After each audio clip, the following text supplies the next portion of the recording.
Gil Park sobreviveu a uma grande explosão graças à sua própria previsão. Depois dessa destruição, o mundo ficou em ruínas. Park imediatamente se preparou para o apocalipse e entendeu que precisava fazer qualquer coisa para garantir sua própria sobrevivência. A história começa em uma cidade movimentada de Seul. Nesse dia as pessoas estavam vivendo suas vidas normalmente como de costume, até que todos foram surpreendidos com uma grande explosão. Uma bomba de grande força atingiu a cidade causando uma enorme destruição. Tudo ficou em pedacinhos. As pessoas foram pegas de surpresa com esse acontecimento. Mas existia alguém que sabia que essa bomba ia explodir 3 anos antes dela de fato acontecer. Essa pessoa é nada menos que nosso protagonista chamado Gil Park. Ele começou a se preparar para o fim do mundo com antecedência e sabia que um fim irreversível estava por vir. Apesar de estranho, esse tópico de apocalipse era bastante comum em todos os lugares. As pessoas normalmente falavam que o fim do mundo ia acontecer e coisas do tipo, mas no final apenas 2 grupos realmente se prepararam para o fim do mundo. Uma era a elite ultra rica, tão rica que podia comprar o que quisesse e eles estavam sempre focados em seu conforto. Por outro lado, havia pessoas como nosso protagonista que tinha apenas uma quantia limitada de dinheiro e sua principal estratégia era reunir conhecimento sobre como sobreviver. Para começar, Park vendeu tudo o que possuía e mergulhou de cabeça em livros de sobrevivência. A primeira coisa que ele aprendeu foi como escolher o local perfeito para seu abrigo. Park pensou um pouco e marcou um lugar no mapa que parecia perfeito para seu bunker. Para uma boa localização de abrigo tinha que ser um lugar pouco povoado e pouco provável de ser visitado mesmo em emergências. Mas ainda precisava estar perto o suficiente da cidade para que ele não se sentisse como se estivesse vivendo na lua. Além disso, tudo do abrigo precisava caber no seu bolso porque ele não tinha muito dinheiro. Esbanjar em imóveis de primeira linha estava fora de questão. Então Park diz a si mesmo que deve ser criativo e manter um orçamento apertado. No final, o protagonista escolheu uma área florestal isolada abaixo de uma base da Força Aérea, nos arredores de Seul. Ele comprou um terreno ao lado do terreno de um velho fazendeiro. Esse velho se chamava Kim. Depois que Park escolheu seu lugar, ele contratou uma equipe de construção. Nosso garoto conseguiu reunir todo o equipamento para o projeto e prometeu a esses caras ajudá-los no trabalho. No início, os trabalhadores não ficaram entusiasmados em tê-lo participando do trabalho, mas depois de algumas bebidas e comidas eles acabaram se dando bem. Um dia, enquanto eles estavam comendo, aquele velho Kim decidiu desempenhar o papel de rabugento da vizinhança. Ele repreendeu a equipe do protagonista por beber e fazer barulho. Kim perguntou ao prota se ele tinha as licenças adequadas para iniciar um projeto. Park achou que esse velho estava ficando louco e continuou com a construção do mesmo jeito, mas infelizmente esse cara queria de qualquer maneira trazer problemas. Alguns dos trabalhadores da construção queriam tirar o velho à força, mas Park pediu para se acalmarem porque ele mesmo lidaria com Kim. Um tempo depois os dias se passaram e a paciência de Park estava se esgotando, mas um dia enquanto passeava ele viu algo interessante. Algumas pessoas foram atormentar o velho Kim. O próprio filho estava tendo um ataque de raiva porque descobriu que o velho Kim havia dado todas as terras para sua irmã e nada para ele. O filho estava tão bravo que gritou para o pai lhe dar essa terra que sobrou e espancá-lo. Foi nesse momento que o protagonista interveio. Ele deu um olhar que poderia congelar o inferno. O cara decidiu que agora era um bom momento para ir embora e disse ao pai que era bom ele colocar essa terra no seu nome antes de bater as botas. Depois disso ele pegou o carro e foi embora. Então Park decidiu conversar com o velho Kim. Durante a conversa descobrimos que os pais de Park já haviam falecido em um acidente. Ele aconselhou o velho a vender suas terras já que é demais para ele administrar sozinho. Kim revela que a terra que ele deu para sua filha também é considerada inútil, assim como o lugar que Park está trabalhando. Quanto a esta terra, Kim diz que não pode vender porque ela guarda memórias especiais de alguém querido para ele e ele não quer deixar essas memórias escaparem. Depois dessa breve conversa, o protagonista pôde entender um pouco o motivo do velho sempre atrapalhar seus planos, mas depois daquele dia o velho Kim nunca mais interferiu na construção do nosso garoto. Os dias passam e conforme as estações mudam o dia da catástrofe chega, atingindo Seul inesperadamente. Park é pego de surpresa pela explosão. O rugido ensurdecedor enche os céus acompanhado por um alarme tardio de ataque aéreo anunciando o fim do mundo. O protagonista percebe que o pesadelo agora é uma realidade. Nesse momento ele corre para seu bunker completamente sem fôlego. O Sr. Kim vem correndo atrás dele e implora para ajudá-lo a localizar seu filho que está preso em Seul. Park já verificou a notícia em seu notebook e teve que dar a notícia devastadora ao velho que seu filho já se foi. Kim fica em silêncio sem saber o que fazer. Park diz a ele que outro ataque provavelmente está chegando em breve e pede que ele se abrigue no bunker. Mas o velho simplesmente balança a cabeça e diz que não vai sair de sua casa. Então ele se vira e vai embora deixando Park sozinho. De repente as buzinas soam mais uma vez e a catástrofe atinge a cidade sem aviso prévio. O protagonista já estava dentro do bunker e ele recebe um telefonema de um trabalhador chamado Wang. Mas quando liga o computador ele vê o homem do lado de fora com uma arma afiada na mão. Um dos trabalhadores de Park parece estar tentando invadir o bunker. Nesse momento também descobrimos que o Sr. Kim decidiu que era sua hora de partir. Ele fez isso antes das sirenes soarem pela segunda vez. Por outro lado, nosso protagonista estava determinado a proteger seu abrigo. Park pega seu machado e se prepara para lidar com o intruso em sua porta. Ele sabe que qualquer um que sobreviveu a este apocalipse é agora um inimigo em potencial. Antes de vermos o confronto entre Park e seu inimigo, a cena muda para o passado, quando Park ainda estava preparando seu bunker. Um dia o protagonista tinha ido caçar com o Sr. Kim. Depois de derrubar seu alvo, o velho orgulhosamente se gaba de seus dias nas forças especiais e dos elogios que recebeu por sua pontaria. É quando nosso menino descobre que esse velho costumava fazer parte das forças de defesa e que o rifle de caça que ele carrega pode ser muito útil em um apocalipse. Mas Park sabe que não é suficiente. É por isso que ele ficou de olho na base da Força Aérea próxima e viu que os soldados estavam estacionados nesta base, incluindo caçadores especializados em derrubar grandes monstros. Este lugar é um tesouro de armas armazenadas, o que é perfeito para sobreviver a um apocalipse. Então Park tinha um plano simples em mente. Assim que a bomba explodisse, ele colocaria algumas roupas de proteção e levaria vários suprimentos da base. Mas antes que possa seguir em frente com esse plano, ele precisa de Wang, exatamente um dos trabalhadores que o ajudou a construir seu bunker. Um dia Wang ofereceu algumas armas ao nosso menino. Acontece que Wang costumava ser um gangster da máfia chinesa e ele deixou a vida da máfia para vir à Coreia e ganhar algum dinheiro honesto como trabalhador. Wang revelou que muitas pessoas partiram devido a ataques de monstros e hoje em dia muitas pessoas gastam dinheiro na construção de abrigos como o Park. Já que seu bunker está pronto, ele sabe que as armas são a última peça do quebra-cabeça para sua segurança futura. Wang reafirmou que apesar do abrigo, armas ainda eram necessárias. O protagonista concordou e disse que assim que toda a construção fosse finalizada ele ia dar uma olhada nas armas. Wang concordou alegremente. Mas Park decidiu contratar uma empresa de investigação privada para investigar Wang. Acontece que Wang não era apenas parte de qualquer gangue, ele estava com as tríades de Xangai e usou suas antigas conexões para trazer as mercadorias. O gangster finalmente aparece e diz a Park para aguentar firme enquanto sua equipe traz as mercadorias. Enquanto eles estavam esperando, Wang revelou que tem uma filha que acabou de completar 7 anos. Ele ri admitindo que não tem ideia de onde ela tira tantas perguntas. Nesse momento a conversa deles foi interrompida pelo caminhão de entrega. Um homem descarrega uma caixa de armas e nosso menino vê que eles têm 3 tipos de rifles e 300 cartuchos de munição, incluindo 3 carregadores. Park pega um dos rifles e instantaneamente percebe que eles são reais e é de primeira qualidade, exatamente o que ele precisa para estar pronto para o futuro. Depois disso os entregadores voltam para o caminhão e Wang murmura algo em chinês para sua equipe. Em seguida ele se vira para o nosso garoto e com um olhar assustador pergunta se ele vai morar sozinho naquele grande bunker. Ao ver o jeito de Wang, o protagonista pode dizer que ele está tramando algo obscuro. Mas nosso garoto não se intimida e simplesmente responde que vai morar sozinho. Ele então pergunta a Wang se ele tem algum problema. Park já pode sentir algo suspeito. Então ele discretamente enfia a mão no casaco e pega a arma que mantém escondida. Em seguida ele novamente pergunta a Wang se ele tem algum problema, mas o cara apenas ri dizendo que não há nada de errado. O protagonista então diz ao cara que ele é bem-vindo no seu bunker quando quiser, já que ele sabe exatamente onde está localizado. Wang começa a se afastar dizendo que não há necessidade disso. Ele explica que está indo para a China ver sua filha e provavelmente não retornará. Ele garante que Park ainda receberá munição e carregadores assim que o pagamento for liberado. Depois disso Wang foi embora.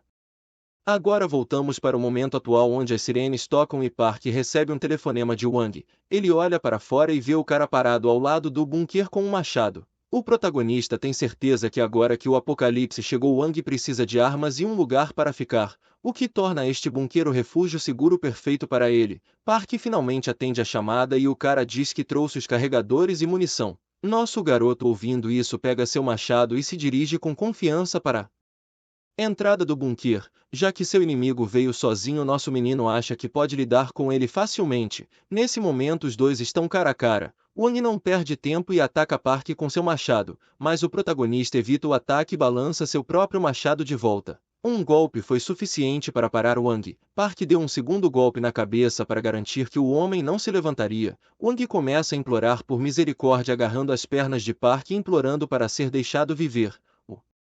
O protagonista diz que mesmo que o poupasse agora, Wang não sobreviveria. Sendo assim, Wang dá luz verde para acabar com ele. Park imediatamente cumpre e elimina o cara. De repente um telefone toca. O protagonista rapidamente se agacha e vasculha os bolsos de Wang. Nosso garoto descobre um telefonema da filha de Wang. Na mensagem ela está pedindo ao pai para voltar para casa logo. Antes que Park possa se render nessas emoções, as sirenes começam a tocar novamente. Ele entende que não tem tempo para sentimentos inúteis. 29 dias se passam desde a bomba. Os níveis de radiação estão nas alturas. Park segue para a base da Força Aérea em busca de armas. Assim que entra, ele fica impressionado com a grande quantidade de armas, o suficiente para armar um exército privado. De repente ele olha em volta e vê os corpos queimados. O protagonista percebe que mesmo que Wang tivesse sobrevivido, ele não teria vivido o suficiente para se reunir com sua filha. Afinal, o cara também tinha o objetivo de entrar nessa base e ele provavelmente ia entrar na primeira bomba, então seria queimado na segunda. Um tempo depois vemos Park mexendo com alguns materiais. Ele estava tentando fazer brinquedos enquanto assistia a uma transmissão em seu computador para guiá-lo. Esse vídeo não é de antes da catástrofe. Na verdade, ele foi enviado recentemente para uma comunidade online chamada Viva Apocalipse. Um cara rico em tecnologia desenvolveu uma rede de satélite chamada Galaxy Link. Ele permite que sobreviventes se conectem e interajam pela internet. Depois disso, o vídeo encerra e a tentativa de Park de fazer uma ovelha de brinquedo não deu tão certo. Já se passou um ano desde o início da bomba. As armas nucleares e os ataques aéreos pararam. Mas agora há uma onda de monstros em vários lugares e o governo não tem ideia de como lidar com isso. A normalidade parece um sonho distante e com um número crescente de refugiados, os abrigos estão sendo atacados cada vez mais. Os proprietários desses bunkers estão ficando inativos diariamente. Provavelmente devido a ataques de refugiados, todos começaram a se virar uns contra os outros e ninguém mais quer ninguém perto de seu bunker. O senso de comunidade se dissolveu em uma bagunça de desconfiança e medo. O protagonista também fez uma jogada inteligente ao bloquear um cara conhecido como Defensor. Esse cara havia recentemente ganhado o título de caçador humano na comunidade. Após o início do apocalipse, ele começou a postar evidências de seus assassinatos brutais, por diversão e para servir de aviso a quem ousasse entrar em seu território. Quando Park finalmente desbloqueou o Defensor, ele descobriu que esse cara era um serial killer caçando qualquer pessoa próxima. Na mesma época, o protagonista recebeu uma notícia devastadora. O cara que costumava postar vídeos fazendo brinquedos também foi adicionado à lista de usuários inativos de longo prazo. Já se passaram quase 395 dias desde que o apocalipse começou e o inverno se instalou. As pessoas estão entrando em contato para verificar se alguém ainda está vivo, mas parece que há mais membros inativos do que ativos agora. Park gradualmente passou a aceitar o fato de que muitos se foram e ele está pensando que pode ser o próximo. Um dia, enquanto explora do lado de fora, o protagonista vê algumas pessoas perto de seu bunker. O chefe Hong e a equipe que ajudou a construir seu bunker se transformaram em invasores e vieram fazer uma visita aos antigos chefes. Park está pronto para lidar com esses caras. Então ele vai até uma das gavetas e a abre, revelando um estoque de armas e suprimentos. Entre todas as opções, ele pega uma das armas mais tradicionais e espera pelos raiders na escuridão.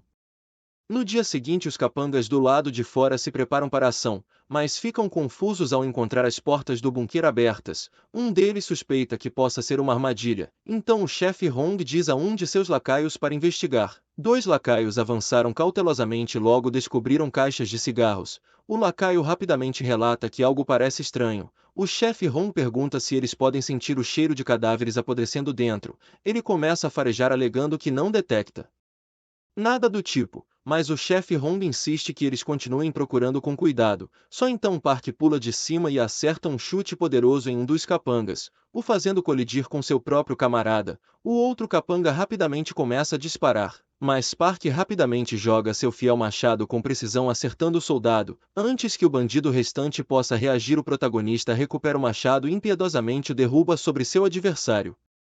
Enquanto isso, o chefe Hong ainda está do lado de fora gritando para ver se alguém está no bunker. Ouvindo a comoção, Park decide sair para fora do bunker. O capanga barbudo, preocupado com a falta de resposta de seus companheiros, decide entrar. Mas antes, o chefe Hong diz a seu amigo para usar uma bomba de gás lacrimogêneo. Do lado de fora, Park não está surpreso com a tática inteligente do chefe Hong. Mas ainda assim, o protagonista está sempre um passo à frente. Ele rapidamente fecha a porta do bunker, deixando os bandidos do lado de fora perplexos. O chefe Hong acha que o gás lacrimogêneo pode ser a chave para expulsar Park e decide procurar o sistema de ventilação. Já que ajudou a construir o bunker, ele sabe que dará certo se puderem lançar gás lacrimogêneo pelas aberturas. Mas nessa hora, Park antecipou esse movimento. Ele pega seu rifle e se dirige para uma passagem escondida. Uma rota secreta que ele mesmo construiu após a conclusão da construção inicial. Quando Park emerge do outro lado, ele ri silenciosamente para si mesmo, sabendo que esses tolos involuntariamente caminharam para o próprio túmulo. Nesse momento, os capangas estão ocupados jogando bombas de gás lacrimogêneo no bunker, mas nada acontece e tudo continua um completo silêncio. Então eles se preparam para lançar outra rodada. De repente, Park abre fogo e o capanga barbudo cai.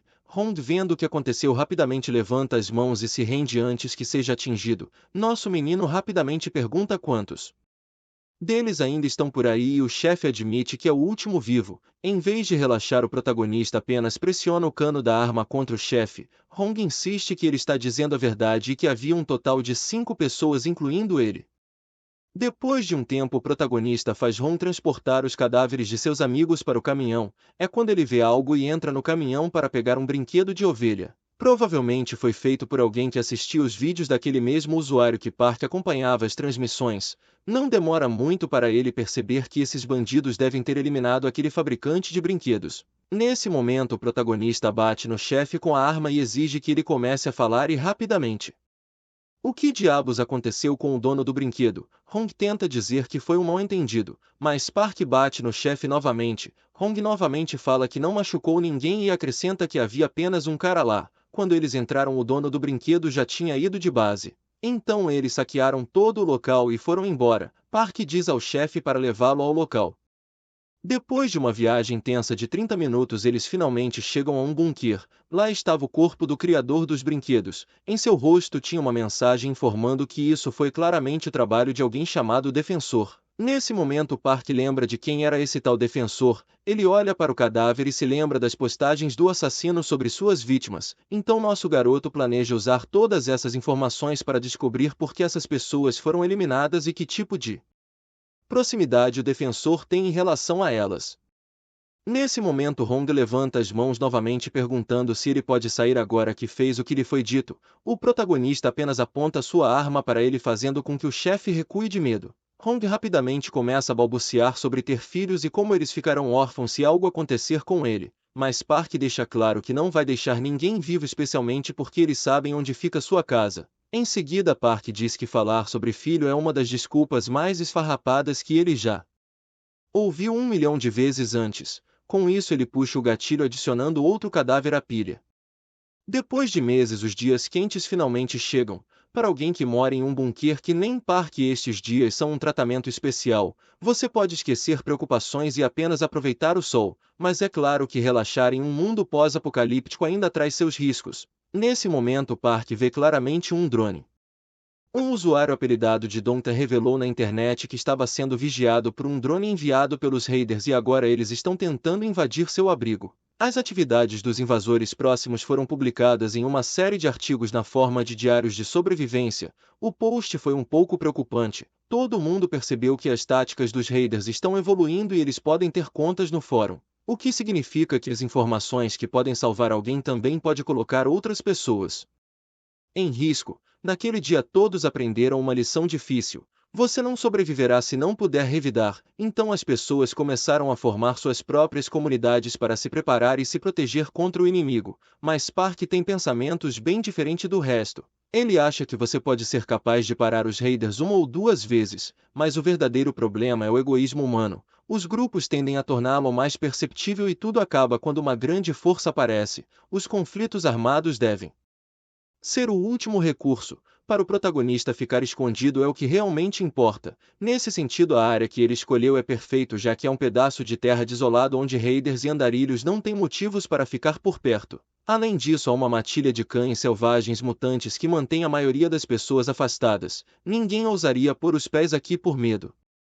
Enquanto isso, no centro da cidade mais próximo havia rumores de zumbis radioativos, mas parece que uma sobrevivente lidou com eles usando um rifle de precisão. O protagonista sabe que nenhuma força inimiga dura para sempre. O exemplo é exatamente esses raiders que estão de olho nele com aquele drone enquanto Park estava apenas relaxando sob o sol. De repente, nosso garoto, que estava absorvendo a luz do sol, desapareceu. Os raiders ficaram chocados e não tinham ideia de onde ele foi. Enquanto vasculhavam freneticamente a área, eles avistam outra pessoa no feed de outro drone. Era uma mulher que parece ser americana. Um dos raiders animadamente diz a seus amigos que encontraram sua presa, mas o caos rapidamente o parou. Nesse momento, os cães selvagens mutantes começam a atacar os raiders. Um dos caras pisa no acelerador com força, deixando seus amigos para trás. De repente, um cadáver cai em seu para-brisa, escurecendo sua visão. Eles colidem com um poste de luz próximo e o impacto deixa os dois raiders em uma bagunça. Nesse momento, o monstro do lado de fora espia os destroços.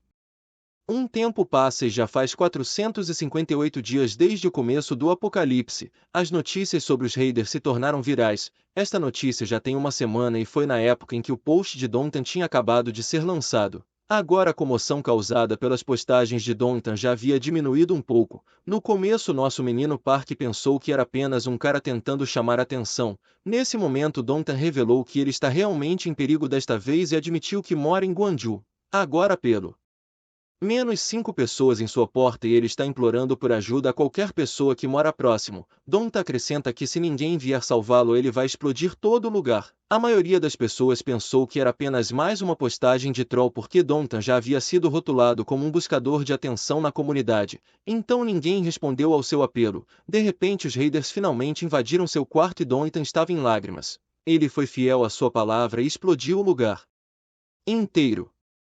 Um cara chamado Defensor postou sobre uma grande explosão perto de Gwangju e queria saber se Dontan foi realmente eliminado desta vez. O protagonista vê este post e acha que o Defensor pode estar escondido em Gwangju. Ele toma nota disso e percebe também outro problema. O protagonista percebeu aquela mulher que estava sendo vigiada pelos raiders. Ela derrubou o drone com um único tiro. Horas depois, o protagonista sai para verificar a área perto de seu bunker. Ele se lembra de quando aquela atiradora eliminou um dos raiders com apenas um tiro. Enquanto inspeciona a cena, ele percebe um furo onde a bala perdida atingiu. Dada a distância entre o cadáver e a marca da bala, fica claro que ela não deu muito tempo ao raider para correr, mas parece que ela estava atirando por necessidade e não por escolha, a razão pela qual Park está visitando este novo bairro onde ele nunca veio antes. É por causa daquela mulher. Seu uniforme e arma apontam para ela ser americana. Quando a primeira bomba atingiu a Coreia, os Estados Unidos interceptaram a maioria das armas nucleares que vinham em sua direção para mostrar sua força como uma nação poderosa. Eles chamaram todas as suas tropas no exterior e concentraram seu poder de fogo para impedir que os monstros passassem pelas aberturas que apareceu no céu. O protagonista temia que essa mulher tentasse recuperar a base da Força Aérea e começasse a vasculhar a área. Isso poderia lhe causar alguns problemas sérios e ele prefere evitar uma luta com um soldado treinado, mas está preparado para defender seu território ferozmente se ela tentar invadir. Os dias se passaram e Park ficou de olho na garota diariamente. Ele notou que os tiros geralmente param na mesma hora todos os dias. Park presume que é nessa hora que ela vai dormir. Isso torna o momento perfeito para ele se aproximar do prédio. Nosso garoto logo percebe que a entrada principal está bloqueada, então a maneira mais silenciosa de entrar é se infiltrar por um andar intermediário do prédio.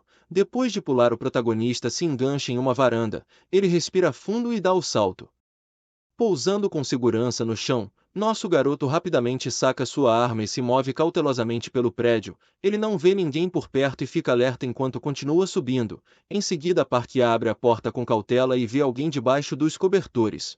Ele acha que ela deve estar dormindo, mas descobre que está errado porque a mulher está bem atrás dele. Ela rapidamente diz a ele em inglês para baixar a arma. O protagonista levanta as mãos percebendo que ela estava um passo à frente e estava esperando para emboscá-lo. Enquanto ele pensava seu próximo movimento, ela o lembra novamente de largar a arma. Park obedece rapidamente, sabendo pelo som de sua voz que ela deve estar segurando uma arma de cano longo, não uma pistola. Assim que o protagonista deixa cair a arma, ele se vira e segura na arma dela. A mulher começa a atirar, mas Park agarra o cano de sua arma e desvia as balas. Ele então balança o joelho e acerta um golpe brutal na perna dela, o que a deixa gritando de dor. Ela cai no chão tentando alcançar a arma, mas Park a chuta com força nas coxas e exige que ela pare de se mover. Nosso garoto se desculpa e explica que a culpa é toda dela. Ele inicialmente só queria descobrir quantas pessoas estavam trabalhando com ela e depois sair. Mas Park diz que acabou se deparando com o armazenamento de armas dela e percebeu que seria um grande problema se os raiders colocassem as mãos nele. Ele acrescenta que ela deveria ter ficado escondida se quisesse sobreviver.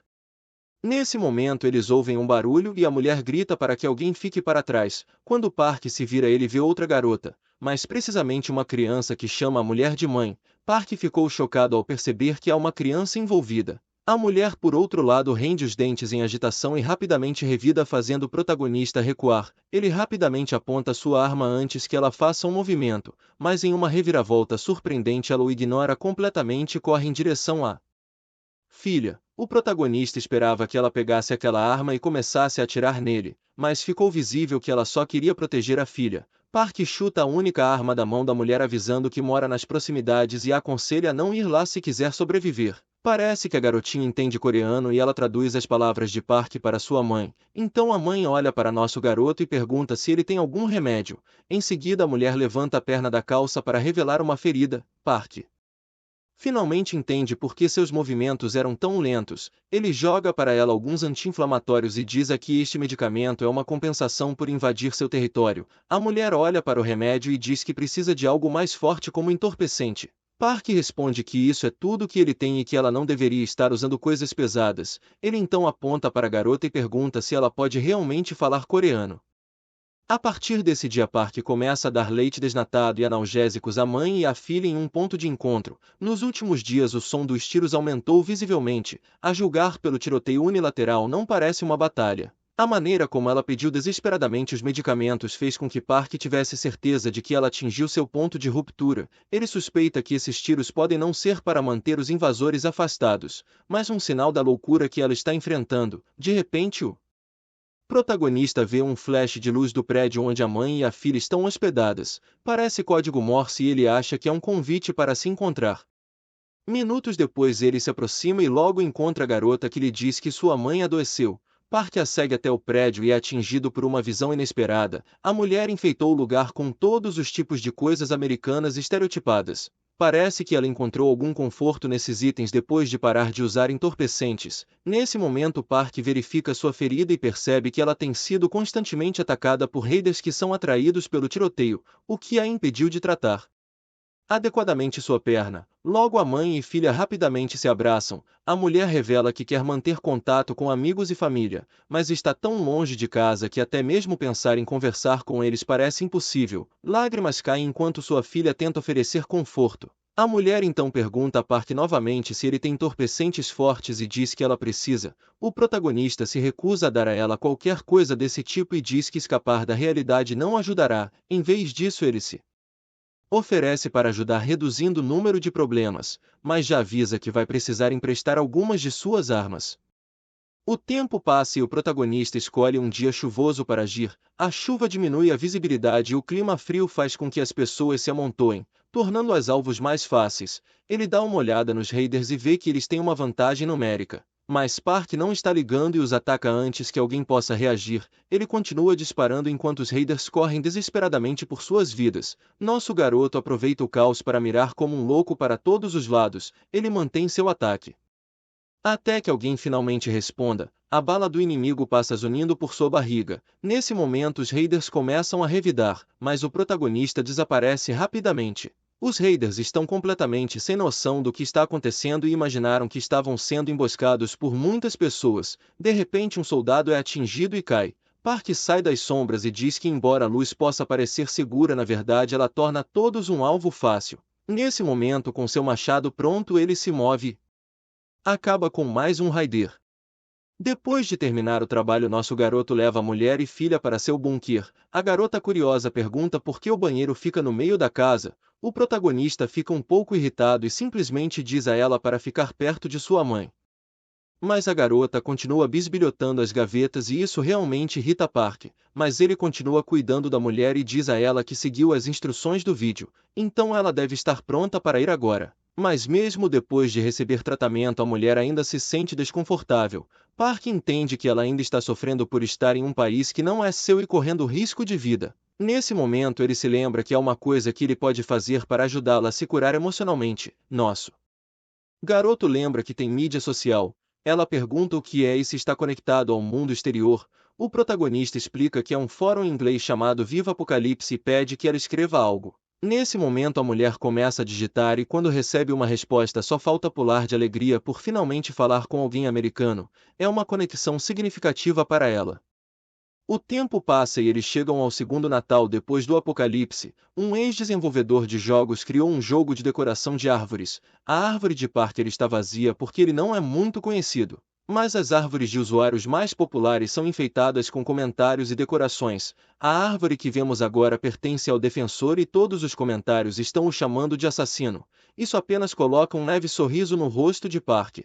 De repente ouvimos a voz daquela garotinha tentando entrar em contato com nosso menino por meio de um walkie-talkie. A menina revela que sua mãe quer pegar emprestado o computador de Park mais tarde para fazer a contagem regressiva para o ano novo com as pessoas na América. Anteriormente, quando Rebecca e Sue visitaram nosso garoto pela primeira vez, elas compartilharam seus nomes, mas Park não revelou seu nome coreano e disse a elas para chamá-lo de esqueleto porque preferia evitar erros de pronúncia dos americanos. Desde aquele dia Sue o chama de esqueleto e ela desejou um Feliz Natal. Ele sente um brilho e responde com a mesma alegria. Depois disso o computador anuncia que uma decoração foi adicionada com o nome John Lennon.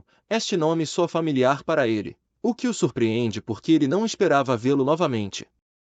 Antes de nos aprofundarmos nisso, vamos voltar cerca de 4 anos, quando nosso herói acaba de começar seu bunker. Ele aprendeu que a comunidade da internet conhecidos como Viva Apocalipse operava através de um servidor satélite dedicado, aceitando todo tipo de informação sobre o apocalipse, mesmo coisas ilegais. Usuários anônimos de todo o mundo contribuíram para isso e o tornaram o maior fórum do apocalipse. Inicialmente o protagonista se arrependeu de gastar dinheiro para se juntar a esta comunidade, já que não há nada que vale a pena além de assistir a um bando de usuários ricos jogando dinheiro por aí. A única razão pela qual Park se juntou à comunidade foi porque ele não sabia por onde começar com seus preparativos para o apocalipse. E agora ele se arrepende de não ter investido esse dinheiro em seu abrigo, mas quando olhou em volta algo chamou sua atenção. É o nome de um usuário chamado John Lennon. Esta é a primeira vez que ele encontrou esse usuário que forneceu informações valiosas sobre o uso de bunkers fictícios. Os benefícios desses bunkers para sobrevivência a longo prazo são enormes. Você pode conectá-los ao seu bunker principal para vigilância e usá-los para enfrentar intrusos em potencial. O protagonista mergulhou nas postagens e encontrou algo mais útil. A filosofia de sobrevivência que este homem compartilha se alinha intimamente com os próprios pensamentos de Park, mas ficou claro que o pensamento de John é ainda mais avançado. Então a curiosidade do protagonista sobre esse cara fez com que ele se aprofundasse para descobrir sua identidade. Até a comunidade começou a se perguntar quem é John e como ele sabe de tanta coisa. Houve muitas especulações sobre quem ele realmente era, mas John acabou respondendo de maneira formal que era um caçador.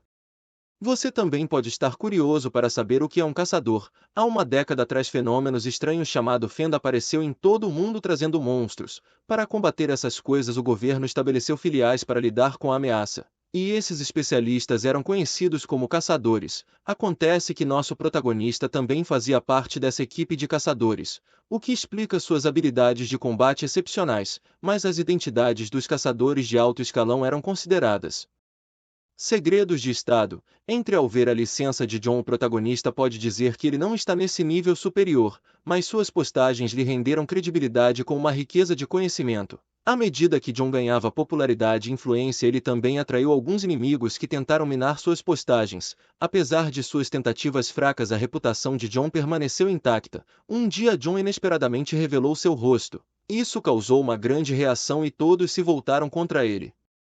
Foi descoberto que John era um Rank D, a classificação mais baixa para um caçador, o que foi uma decepção significativa para aqueles que o construíram como uma figura de elite.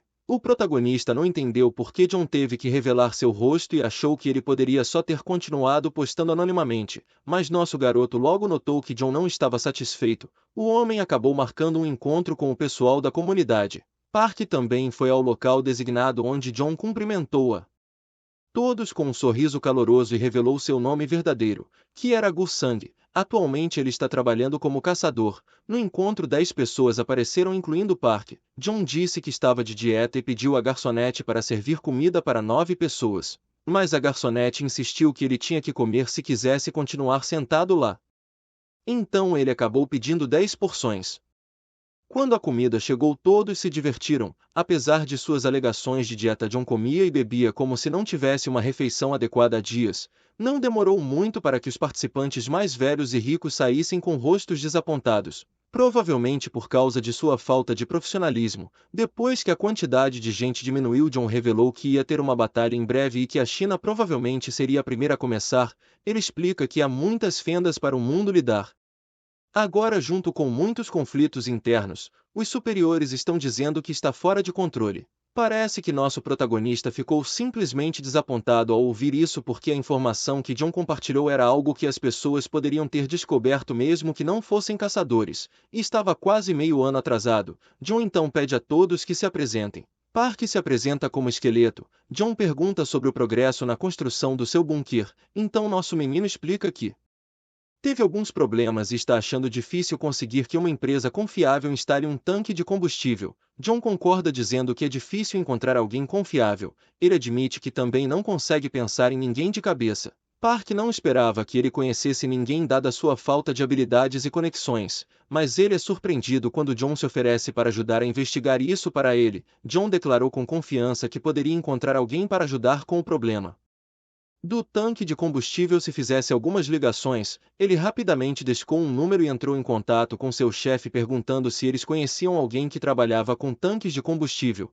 Depois disso, Park se viu com tanques de combustível instalados em seu abrigo. Tudo graças à ajuda inesperada de John. Apesar da terrível primeira impressão, ele ficou surpreso ao descobrir que John era um cara bastante útil, faltando apenas 401 dias para o início do apocalipse. Os encontros de John continuaram a crescer, atraindo multidões maiores. O último encontro que Park participou teve mais de 80 pessoas, mas à medida que os números aumentavam, as conversas se tornavam menos relevantes. Então Park decidiu parar de frequentar. No entanto, John levou Park de lado para uma conversa privada antes que nosso menino pudesse sair. Ele perguntou se o protagonista era um caçador. John revelou que já tinha visto nosso menino em algum lugar antes e estava curioso para saber se ele poderia ser um caçador. A princípio, Park decide contornar a questão, mas eventualmente ele confirma que é um caçador. Assim que John ouve isso, ele desaparece sem dizer uma palavra. A multidão começa a se reunir em torno de John e avisam que até os repórteres estão esperando para entrevistá-lo. Eles estão tentando empurrá-lo para dentro. O repórter aparece e toda a multidão arrasta John para dentro com eles. Park observa John desaparecer com a multidão e esta é a última vez que ele o vê. Depois disso, a popularidade de John explode e ele vai em programas como um especialista em juízo final e até inicia sua própria agência de consultoria para os preparativos do fim do mundo. Viva Apocalipse foi a chave para seu sucesso e ele se tornou uma figura proeminente na comunidade, com muitos o tratando como um guru, mas a fama dele veio com seu próprio conjunto de problemas, apesar de sua crescente popularidade.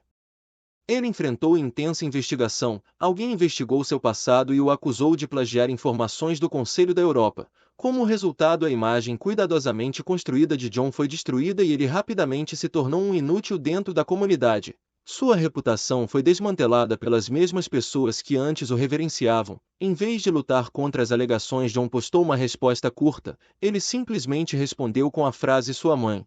E foi assim que aconteceu o trágico fim do famoso John Lennon. Agora estamos de volta ao presente, onde nosso protagonista ainda está olhando para sua árvore de Natal. Todas as acusações contra John desapareceram desde que as bombas nucleares caíram. Mas Park ainda está curioso para saber por que John está tentando se conectar com ele. Ele se pergunta se pode haver um impostor. Para descobrir o que está acontecendo, o protagonista entra em contato com um dos ex-desenvolvedores do jogo da árvore que se tornou hacker. Ele pergunta se Fox poderia descobrir sobre a pessoa que deixou a mensagem em sua árvore. Depois de fazer sua pergunta, ele espera um pouco por uma resposta. Finalmente Fox responde perguntando se ele reconhece o nome 180 centímetros, mas nosso cara nunca ouviu falar desse nome antes. Um pouco mais tarde uma transmissão chega dizendo a todos que é uma mensagem do Comitê Nacional. Eles estão dizendo que mesmo num mundo que foi destruído, a existência de uma nação continua a ser importante. Inúmeras vidas foram perdidas em muitas cidades reduzidas a escombros, mas o Comitê Nacional restabeleceu a sede de contramedidas de segurança contra desastres antes das próximas eleições gerais. Eles acrescentam que Oun Lee, que está encarregado do resgate em desastres, ainda está vivo e comprometido com a reconstrução da Coreia. Mesmo assim, o protagonista sabe que isso não significa que haja muita esperança, é apenas uma questão de tempo até que as coisas possam dar completamente errado. Ainda assim, ele embala 3 dias de comida e água e decide sair. Ele quer aproveitar ao máximo os recursos do Estado enquanto pode, afinal instalar-se perto de uma cidade fazia parte do plano desde o início. Com isso ele está pronto para sair e visitar a cidade de Seul depois de 1 ano e meio. Desde o início do apocalipse. Minutos depois Park vê sua amada cidade em ruínas. Essa imagem o atinge com força e ele sente uma mistura de nostalgia e melancolia. Também há um pouco de alívio em ver que algumas pessoas ainda estão vivas. Enquanto caminha pela cidade ele vê soldados de resgate queimando pilhas de corpos, transformando-os em cinzas. Depois disso Park se dirige ao prédio do Comitê Nacional. Assim que entra ele vê a recepcionista e diz a ela que está lá para ver o diretor Oun Lee. Park mostra sua licença de caçador e diz que basta a moça falar ao diretor que eles estudaram juntos na mesma academia. Nosso garoto torce que a recepcionista passe essa mensagem para o diretor. Vou dar um resumo desta organização para vocês. O Comitê Nacional tem tudo a ver com administrar e restaurar o país. É composto pelo pessoal da administração militar da Coreia e ex-graduados da Academia Militar de Caçadores. Quem comanda o comitê é Oun Lee. Ele é um ex-caçador e atual diretor de resgate de desastres. Nesse momento a recepcionista diz ao protagonista para aguentar firme enquanto ela entra em contato com o diretor, mas Park acha que o diretor provavelmente não o encontrará de qualquer maneira e então ele decide entrar sorrateiramente enquanto a secretaria estava distraída. Mas quando ele está prestes a fazer isso um policial se aproxima dele. O oficial lembra nosso herói da situação atual da linha de frente com as batalhas esquentando e todas as pessoas fisicamente aptas necessárias para defender o país. Park apenas suspira e lembra ao homem que ele já está aposentado. Nosso garoto tem uma boa compreensão da situação na linha de frente e entender que a qualidade é muito mais importante do que a quantidade. Em vez de apenas escolher qualquer um como costumavam fazer, os militares agora querem indivíduos mais saudáveis para o recrutamento, mas para Park é óbvio que no final eles estão apenas enviando pessoas para o fim certo. Então ele não tem intenção de destruir sua vida assim. Mas o policial rapidamente fala que o protagonista é um ex-caçador e questiona como ele pode estar recusando essa oferta. Park, ouvindo isso, suspira em frustração e pergunta se foi o diretor que o enviou. O oficial responde que não e explica. Acontece que foi o membro do comitê Daron Kim quem fez o pedido. Este nome pega o protagonista de surpresa e ele nunca imaginou que Daron faria parte do comitê. Nesse momento voltamos ao passado onde vemos Daron Kim e nosso prota juntos. Park a conforta dizendo que ficaria tudo bem se eles entregassem o resultado. Agora de volta ao presente ele finalmente encontra Daron. Ela o cumprimenta, mas ele não mostra emoção, então ela vai direto ao ponto e diz que precisa dele para participar de uma caça aos monstros. Ele mantém sua opinião e Daron pergunta se ele está realmente em posição de recusar. Park a lembra que eles haviam concordado anteriormente em nunca mais servir.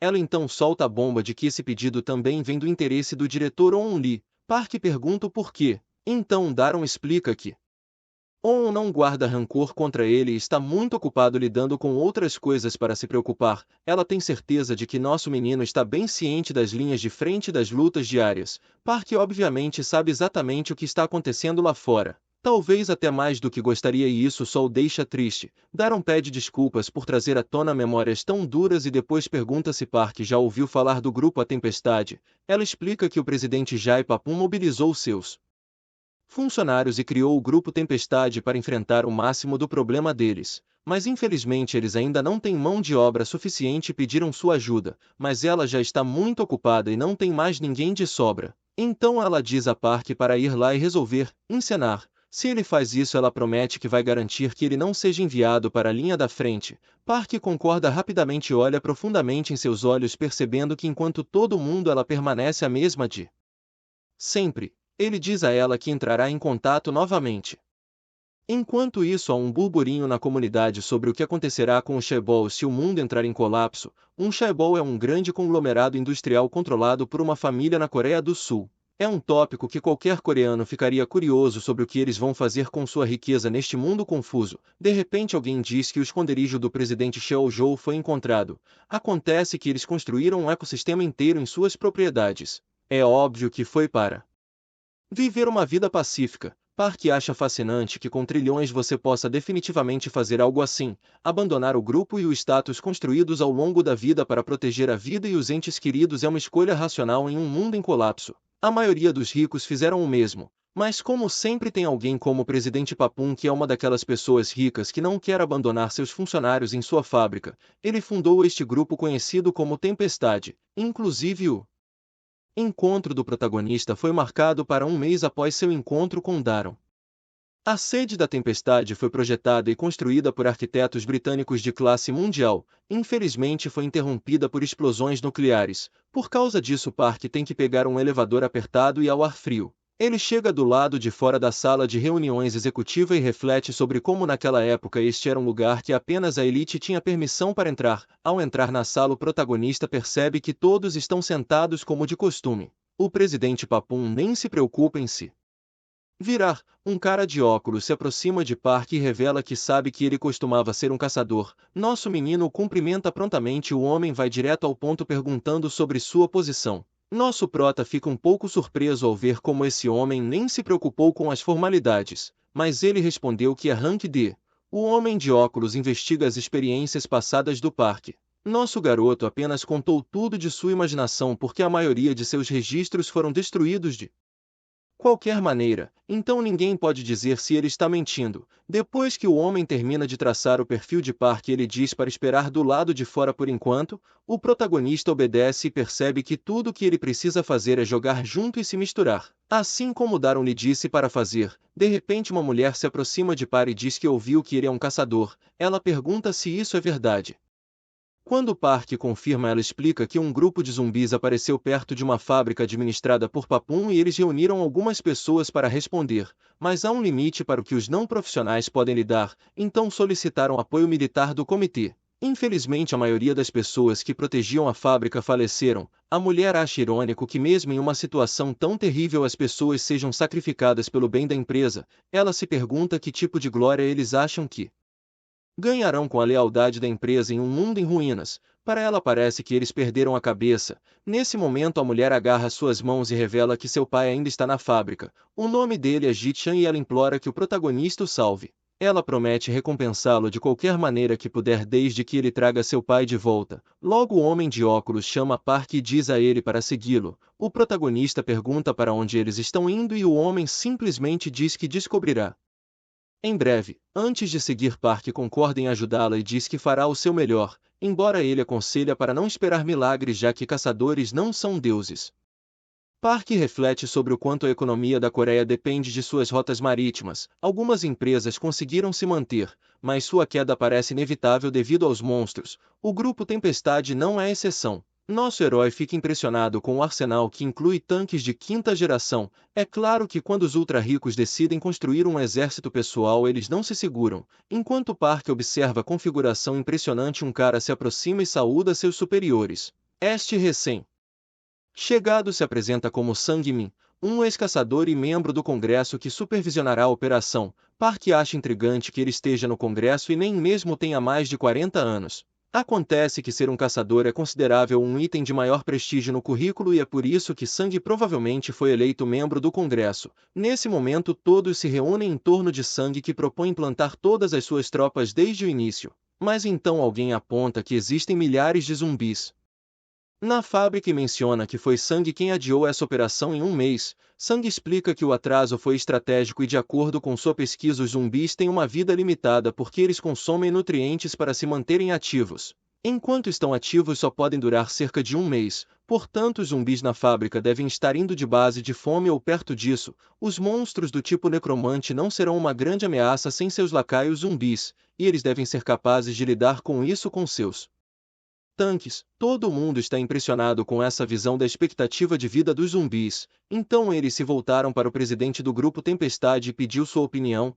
Papum diz que desde que eles lidem com isso rapidamente ele não se importa. Sang aparece como um cara realmente convincente e até mesmo Park acha impressionante a facilidade com que ele conquistou todos esses assalariados. Nesse momento Sang se vira para Park e pergunta o que ele pensa. Nosso garoto responde sem rodeios que acha que eles estão errados. Isso claramente irrita o Sang. Mas Park continua explicando que quando os zumbis estão com fome eles entram em um estado de hibernação para diminuir seu metabolismo. De fato os zumbis falecem sem nutrientes, mas ainda assim a fábrica tem recebido um suprimento constante de carne humana fresca. Portanto Park acredita que eles precisam apresentar um plano diferente. Na verdade o protagonista não se importa se o plano atual falhar e todos acabarem sendo eliminados, ele só prefere não ser culpado por isso mais tarde. Park também discorda da implantação de tanques porque os zumbis são sensíveis ao som e ao cheiro. Usar tanques basicamente tocaria a campainha do jantar para eles. Além de enviar todas as tropas também não parece uma jogada inteligente. Nesse momento podemos ver que Sang está irritado. Ele presunçosamente lembra a Park que ninguém precisa de suas informações. Nesse momento o protagonista o interrompe friamente dizendo que 90% de uma batalha está no planejamento, então não há esperança para ninguém se eles forem com um plano de lixo como este. Sang é finalmente levado ao seu limite e pergunta a Park se ele está desprezando um membro do Congresso.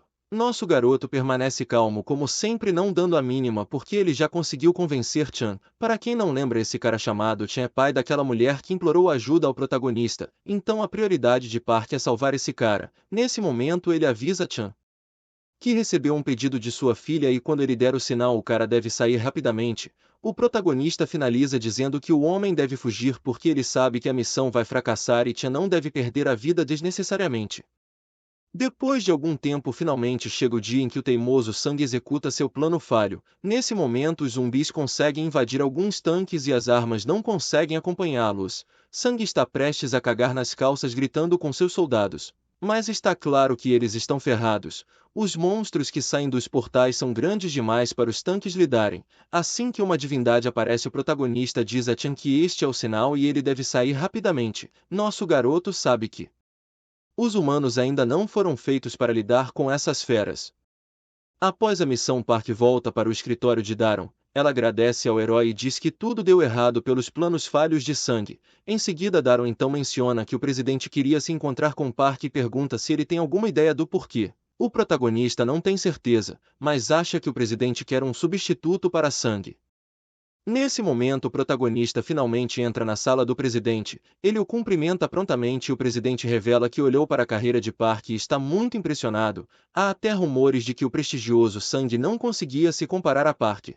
O presidente então pergunta se ele está interessado em se juntar a ele. O protagonista já sabia que seria isso e ele rapidamente se levanta para sair. O presidente continua explicando que está determinado a recuperar a fábrica apesar de ter nascido fora do casamento e ter poucas chances de herdar a empresa. Embora todos continuem dizendo que o mundo está em ruínas e que tudo é inútil, ele sente que é hora de retomar o desafio para o futuro de suas centenas de funcionários e suas famílias. É por isso que ele não pode desistir e está desesperado para encontrar qualquer método para derrotar esses monstros. Park pode ver de onde vem o espírito forte do presidente e como ele tem sido capaz de liderar seu pessoal, apesar das probabilidades. Mesmo alguém tão emocionalmente desapegado quanto Park pode sentir o impacto de tal determinação, então ele concorda em contar seu método. No final a missão do grupo Tempestade falhou, mas Park fica aliviado ao ver que o homem que ele prometeu salvar não está entre as vítimas. Isso confirma que o apelo da filha não foi em vão. O presidente Papum conseguiu se reunir com seus funcionários depois de se tornar um zumbi. Os esforços do presidente se destacaram já que muitos indivíduos ricos abandonaram suas responsabilidades e se isolaram atrás de muros fortificados. Papum liderou aqueles que ainda acreditavam nele e continuou a guiá-los mesmo no meio de um mundo onde ele e seus funcionários se transformaram em zumbis. Na cena seguinte vemos uma senhora alimentando alguns gatinhos fofos com migalhas de pão. Park percebe isso e rapidamente diz a ela para parar. Ele explica que pode ser perigo. A mulher não diz nada, apenas se levanta e começa a se afastar. Park fala mentalmente que muitos acidentes vêm de erros evitáveis. Ele chama isso de incidente da mãe gata, o que é um sinal de alerta para ele. Park continua dizendo que quando o governo chinês ainda existia, a Coreia do Sul teve que enviar uma unidade de caçadores para lidar com monstros vindos da China. Os monstros estavam ligados às fendas e apareceram pela primeira vez na Índia. Foi um desastre e logo outros países do Sudeste Asiático e da China também foram duramente atingidos. A Coreia foi a próxima na lista. Enquanto o protagonista estava na China, ele pegou um rato de esgoto crescido, o que levou à descoberta de mutações estranhas em criaturas perto das fendas. Isso foi chamado de fenômeno da mutação. É por isso que ele está preocupado em alimentar esses animais. Até gatinhos podem causar problemas, mas a mulher responde que não há nada com que se preocupar. Park continuou avisando, mas ela não deu ouvidos. Então ele decidiu deixar para lá esperando que ela aprendesse. Mas ele ainda esperava que nada de ruim acontecesse. Depois de algum tempo, o protagonista recebe uma transmissão de Daron. O rosto dele se contorce de aborrecimento porque ele realmente não quer assumir outro emprego no governo. Ele agarra sua cabeça e pergunta por que ela está ligando. Ela explica que tem mais um favor a pedir, mas Park lembra que ela prometeu nunca mais pedir a ele para trabalhar. Daron pede desculpas e diz que esta situação é urgente e ela promete que será a última vez. Então a mulher explica que houve um surto de mutação perto da base da Força Aérea onde ele está estacionado. Assim que Park ouve isso, ele lembra do seu aviso sobre não alimentar aqueles gatos. Daron relata que vários gatos mutantes atacaram moradores em apartamentos próximos. Embora as vítimas não tenham sido confirmadas, os sobreviventes estão com muito medo de sair. Park se recusa e diz que não pode mais caçar mutantes porque não tem as habilidades e o equipamento. Daron responde que ele se juntará a um especialista. Park pergunta quem é e ela revela que é um caçador.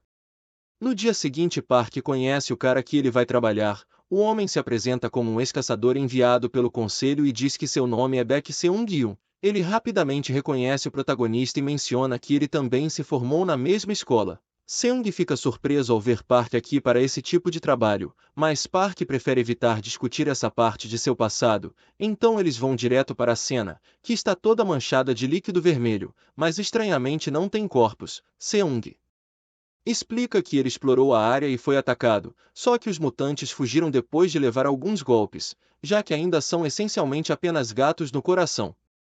Na mente de Park, ele está bastante impressionado com Seung caçando mutantes, porque apenas alguém com habilidades e coragem podem fazer isso. Park presume que Seung deve ser pelo menos um caçador de rank A, ou pelo menos é assim que ele o classificaria com base em suas habilidades. Seung então menciona que inicialmente ele poderia lidar com esses mutantes sozinho, mas quando estava prestes a acabar com eles, alguém o parou. Graças a essa intervenção, todos aqueles gatos fugiram e agora encontrar Los novamente vai ser uma dor de cabeça. Park tem um bom palpite sobre quem pode ser essa pessoa e logo vemos a mesma mulher chamando por seus gatinhos. Park observa do lado de fora e estava confiante que se essa mulher chamar os gatos eles virão correndo. E foi como ele imaginou. Os gatos aparecem ao seu chamado. Os soldados trocam olhares e carregam suas armas para cercar os gatos e a mulher. Park não perde um segundo e começa a atacar os gatos. A mulher grita e chora enquanto seus amados gatinhos são atacados. Apesar de seus apelos, o protagonista mantém o ataque implacável. As criaturas mutantes começam a cair para a esquerda e para a direita.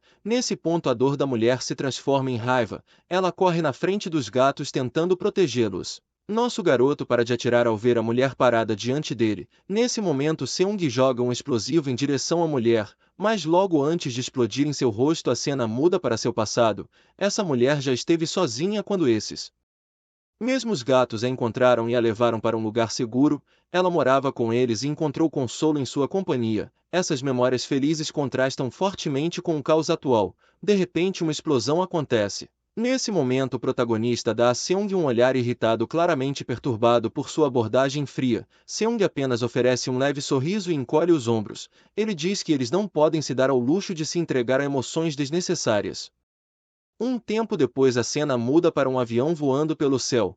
Park observa de seu bunker e reflete sobre como ele tem visto esses aviões com mais frequência ultimamente. Dentro de seu bunker ele está preparando um macarrão enquanto pensa sobre como as pessoas precisam de entretenimento. O protagonista acredita que o entretenimento torna-se um tônico para uma vida cansativa e às vezes dá um senso de propósito. Para ele esse entretenimento vem do vivo apocalipse, embora o propósito inicial do fórum seja um centro de informações, mas agora ele evoluiu para um santuário para os verdadeiros sobreviventes do apocalipse que foram isolados do mundo exterior. Tornou-se uma comunidade de alta qualidade onde as pessoas compartilham suas vidas diárias e encontram conforto. Funciona muito como as comunidades onde você pode postar comentários e curtir postagens. As que recebem muitas curtidas são promovidos para uma seção separada de postagens populares chamada Melhor Quadro de Avisos, Sense. Gabar Park revela que já chegou ao melhor quadro de avisos quando ele publicou seu encontro com o presidente Papum. O presidente o ajudou a ganhar um pouco de reconhecimento. Nesse mesmo dia um novo post deixou a comunidade em alvoroço. Era o anúncio da 7ª Loteria da Esperança. Esta loteria foi organizada pelo Comitê Nacional e foi dada junto com os salários aos trabalhadores. O sorteio foi realizado a cada 3 dias em locais designados. Em vez de apenas trabalho duro, a loteria adicionou um pouco de diversão e o tornou cada vez mais popular entre os funcionários públicos. Os prêmios do 2º ao 5º lugar foram itens de racionamento ou necessidades diárias um pouco raras, mas o primeiro prêmio foi o verdadeiro divisor de águas. Foi simplesmente uma locação em um apartamento. Esses apartamentos tinham um sistema autossuficiente de eletricidade e alimentação, assim como instalações de defesa perfeitas. Suas especificações luxuosas lembravam os esconderijos dos ultra-ricos. Provocando imensa empolgação entre a comunidade, as pessoas foram atraídas pela ideia de escapar de seus bunkers apertados e desagradáveis, mesmo que apenas por alguns dias. A loteria rapidamente se tornou um tema quente pois todos sonhavam com a chance de morar em um desses cobiçados apartamentos. Finalmente o verdadeiro vencedor apareceu no fórum. Era alguém com um apelido que tinha 9M, então as pessoas apenas o chamavam de 9 metros. O protagonista se lembrou de ter visto esse cara no passado.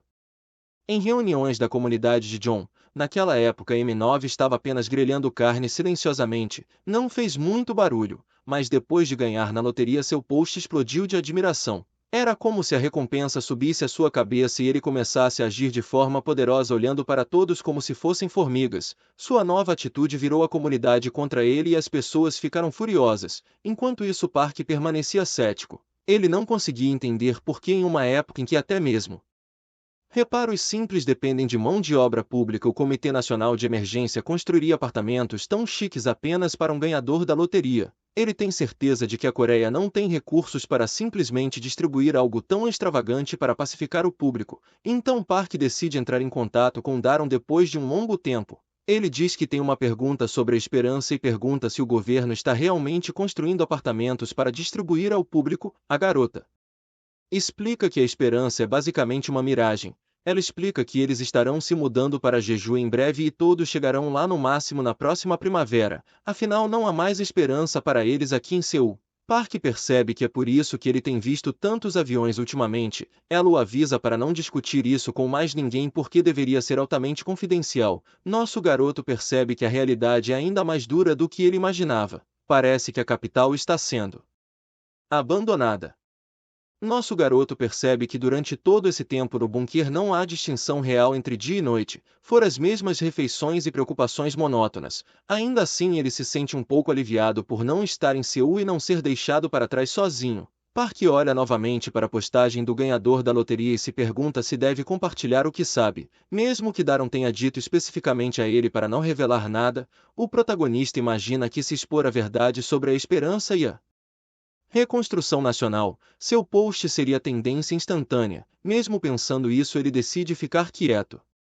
Em vez de fofoca o protagonista se concentra em agricultura orgânica e compra um kit de cultivo interno. Depois de comprar ele mostra uma sacola cheia de mercadorias ao vendedor e pergunta se isso cobrirá o pagamento. Ele está tentando trocar cigarros e o vendedor concorda rapidamente. No mundo apocalíptico os cigarros são mais valiosos do que o ouro para os fumantes. Enquanto isso alguns trabalhadores estão alinhados para suas recompensas diárias. Perto dali algumas pessoas estão olhando para os que esperam na fila claramente se sentindo superiores. Uma mulher aponta para um cara e diz que não entende por que ele está agindo tão poderoso se eles estão vivendo nas mesmas condições. Depois dessas palavras os encrenqueiros vão embora. O protagonista se aproxima para saber o que está acontecendo. Um cara explica que essas pessoas são possíveis residentes da Esperança e estão causando confusão atualmente. Eles começaram a formar seus próprios grupos e agora agem como se fizessem parte de alguma classe privilegiada. De repente, uma mulher anuncia que a distribuição racionada de hoje acabou.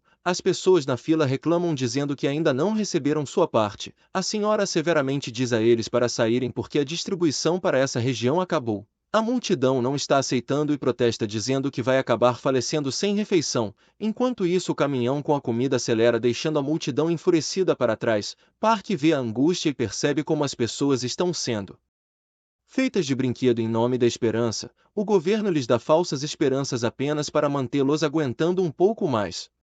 Depois de ver essa cena, o protagonista solta a bomba final na comunidade, revelando que a esperança é apenas uma miragem. Assim que as pessoas ouvem isso, elas ficam tristes e ainda mais angustiadas.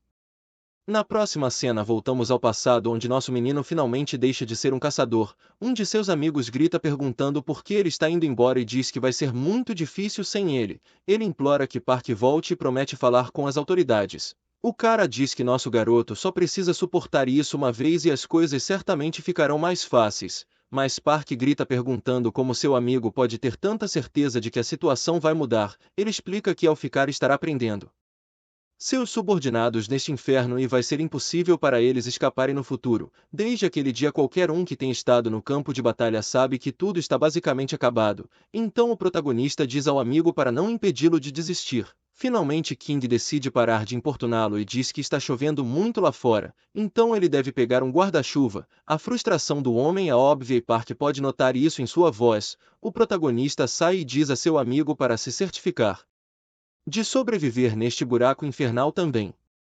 Desde que Park deixou seus companheiros para trás, ele tem vivido sozinho, sobrevivendo em seu bunker. Mesmo que tenha chegado até aqui, seus pensamentos não mudaram. Ele está convencido de que a extinção humana não pode ser interrompida. O desespero avassalador e aquele sentimento de desesperança absoluta não desapareceu. Todos os seus esforços agora são apenas tentativas desesperadas de aguentar um pouco mais. Enquanto nosso garoto navega pela comunidade, um cara menciona que há terremotos na parte sul de Paju. Isso traz de volta memórias para o protagonista porque Paju foi a primeira área do país onde apareceu uma fenda. Se você sentir terremotos localizados perto de uma fenda, geralmente indica o surgimento de uma espécie gigante. Nesse momento, Park pega sua bicicleta e pensa em como o Comitê de Defesa Nacional deve estar agora. O poder destrutivo de uma espécie gigante é como um desastre natural para os humanos e não pode ser parado fisicamente. A notícia boa é que eles são vulneráveis ao ambiente da Terra, então começam a se decompor assim que emergem das fendas.